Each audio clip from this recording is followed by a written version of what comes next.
আগামী সোমবার থেকে সমস্ত সরকারি বাসে আমাদের মহিলাদের তাদেরকে ফ্রি যে কর্মসূচি সেটা চালু হচ্ছে। এই সুযোগ ডাব্লিউবিটিসি, এসবিএসটিসি, এনবিএসটিসিতে পাবেন।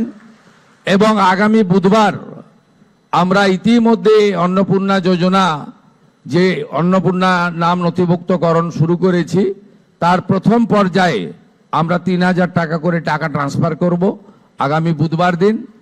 আপনারা কেউ বিচলিত হবেন না। প্রত্যেকের বাড়িতে যারা ফর্ম ফিল আপ করতে পারবেন না তাদের প্রত্যেকের বাড়িতে আমাদের পক্ষ থেকে লোকেরা যাবে। আমাদের লোকেরা গিয়ে আপনাদের ফর্ম ফিল আপ করে আনবে।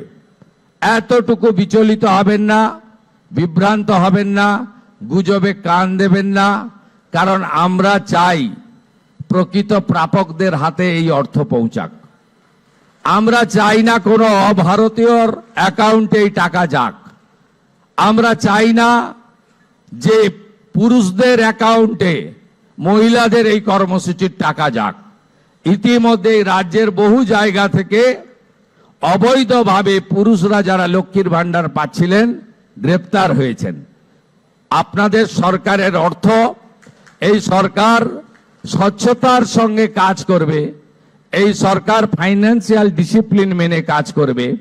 পশ্চিমবাংলায় যারা প্রকৃত প্রাপক তাদের প্রত্যেককে চিহ্নিত করে খুঁজে বের করে তাদের কাছে মাননীয় প্রধানমন্ত্রীর দেওয়া, আমাদের দেওয়া সংকল্পপত্রের প্রত্যেকটা বাক্য শব্দ পূরণ করার দায়িত্ব আপনাদের সরকারের।